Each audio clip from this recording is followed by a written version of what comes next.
నల్గొండ పట్టణంలో నివాసం ఉంటున్న నిరుపేదలకు ఇంటి స్థలాలు, ఇందిరమ్మ ఇళ్లు మంజూరు చేయాలని సిపిఐ జిల్లా కార్యవర్గ సభ్యులు పబ్బు వీరస్వామి డిమాండ్ చేశారు. ఈ మేరకు సిపిఐ నల్గొండ పట్టణ కమిటీ ఆధ్వర్యంలో స్థానిక తహసీల్దార్ కార్యాలయం వద్ద ధర్నా నిర్వహించారు. నల్గొండ పట్టణంలో నివాసం ఉంటున్న నిరుపేదలకు ఇంటి స్థలాలు, ఇందిరమ్మ ఇల్లు మంజూరు చేయాలని డిమాండ్ చేస్తూ సోమవారం సిపిఐ నల్గొండ పట్టణ కమిటీ ఆధ్వర్యంలో నల్గొండ తహసీల్దార్ కార్యాలయం వద్ద ధర్నా నిర్వహించారు.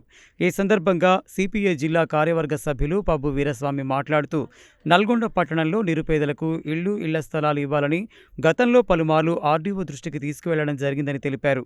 నల్గొండ మండల పరిధిలో పానగల్ అనేశ్వరం గుట్ట వద్ద సర్వే నెంబర్ 33లో డబుల్ బెడ్రూమ్ ఇళ్ల వద్ద ఎకరం ప్రభుత్వ భూమి ఉందని, దరఖాస్తు చేసుకున్న నిరుపేదలకు ఈ భూమిని కేటాయించాలని కోరారు.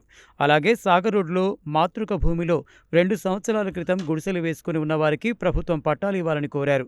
ఈ కార్యక్రమంలో సిపిఐ నల్గొండ పట్టణ కార్యదర్శి కెఎస్ రెడ్డి, నాయకులు లెనిన్, సుజాత, విజయ, ధనలక్ష్మి, వీరయ్య, సైదమ్మ, అంజయ్య, ముత్యాలమ్మ, పాండరి తదితరులు పాల్గొన్నారు. చేసుకున్న వారికి ఇళ్ళ స్థలాలు, సాగర్ రోడ్ లో గుడిసెలు వేసుకున్న వారికి ఇళ్ళ పట్టాలు, సాగర్ రోడ్ లో గుడిసెలు వేసుకున్న వారికి ఇళ్ళ పట్టాలు.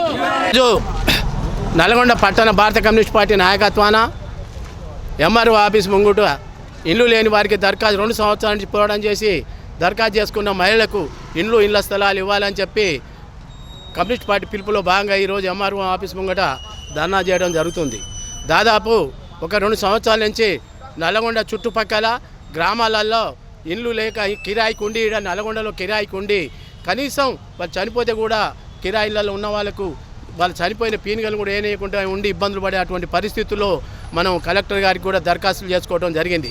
అట్టి నిరుపేదలు అందరూ కూడా దాదాపు 2 సంవత్సరాల 5 నెలలు అంటే దాదాపు ఇంచుమించు 3 సంవత్సరాల నుంచి పోయిన కలెక్టర్ అమ్మ నుంచి ఇప్పుడున్న కలెక్టర్ అమ్మ కూడా ఈ ఆర్డీఓ నుంచి, పోయిన ఆర్డీఓ ముందు నుంచి, ఈ ఎంఆర్ఓ నుంచి పోయిన ఎంఆర్ఓ వరకు కూడా ఇప్పటి వరకు కూడా ఎన్నో దాదాపు 5 సార్లు ధర్నాలు చేసి పోరాటాలు చేసి దరఖాస్తు చేయడం జరిగింది.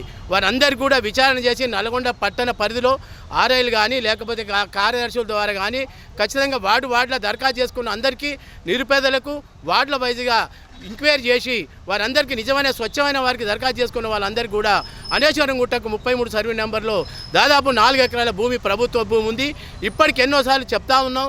ఆ భూమి చుట్టుపక్కల వాళ్ళందరూ అన్యాక్రాంతం ఆక్రమించుకొని అన్యాక్రాంతం చేసుకునే పరిస్థితులు ఏర్పడుతున్నాయి. ప్రభుత్వం ఇళ్ల స్థలాలు ఇస్తా అని చెప్పింది కాబట్టి ఆ ప్రభుత్వ భూమిలో దాదాపు ఒక 400 మందికి ఇందిరమ్మ ఇల్లు కట్టించి ఇందిరమ్మ కాలనీ పేరు మీద ఏర్పాటు చేయడానికి చాలా అవకాశాలు ఉన్నాయి. మంత్రి గారు కూడా ఇదే విషయం చెప్పడం జరిగింది. పోయిన ఎంఆర్ఓ కూడా చెప్పడం జరిగింది, ఆర్డీఓ గారు కూడా చెప్పడం జరిగింది. అదేవిధంగా ఇప్పుడు కొత్తగా వచ్చిన ఈ ఎంఆర్ఓ కూడా ఖచ్చితంగా అదే విషయం చెప్పడానికి ఈ ధర్నా ప్రోగ్రాం చేసుకున్నాం. ఎట్టి పరిస్థితుల్లో అదేవిధంగా ఇందిరమ్మ ఇండ్ల దగ్గర 200 ఇండ్లు కట్టి అదే ఇండ్లు పెండింగ్లో ఉన్నాయి. అటు రిపేర్ చేయలేదు. ఆ రిపేర్ చేసి కంప్లీట్ చేసి ఖచ్చితంగా ఆ దరఖాస్తు చేసుకున్న వారికి వాళ్ళకే ఇస్తారా, లేకపోతే మళ్ళీ ఎంక్వైరీ చేసి కొత్త వాళ్ళకి ఇస్తారా, అటు పరిష్కారం చేయాల్సిన అవసరం కూడా ఇప్పుడు ఈ ప్రభుత్వం మీద ఉంది. అనేక దఫాలుగా పోరాటాలు చేస్తూ నల్లగొండ పట్టణంలో ఉన్నటువంటి నిరుపేదలు ఇండ్లు లేకుండా ఇబ్బంది పడుతున్నటువంటి పరిస్థితుల్లో ఇవాళ ప్రభుత్వ భూమిగా అనేశ్వరం గుట్ట దగ్గర ఉన్నటువంటి ప్రభుత్వ భూమి ఏదైతే ఉందో మరి ఇళ్ల స్థలాలకై పంచాల్సినటువంటి బాధ్యత ప్రభుత్వం మీద ఉంది. ఏదైతే సాగర్ రోడ్లో ఉన్నటువంటి గుడిసెలు వేసుకున్నటువంటి వారికి కూడా వారికి ఇళ్ల పట్టాలు ఇచ్చి వారికి ఇందిరమ్మ ఇండ్లు మంజూరు చేయాల్సినటువంటి బాధ్యత ప్రభుత్వం మీద ఉంది.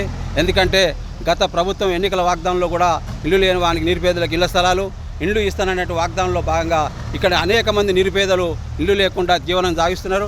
కాబట్టి ప్రభుత్వం వెంటనే చర్యలు తీసుకోవాలని, ఏదైతే నిరుపేదలకు ఇళ్ల స్థలాలు, ఇల్లు లేని వారికి ఇండ్లు, ఇందిరమ్మ ఇండ్లు ఈ సౌకర్యం కల్పించాలని ప్రభుత్వాన్ని డిమాండ్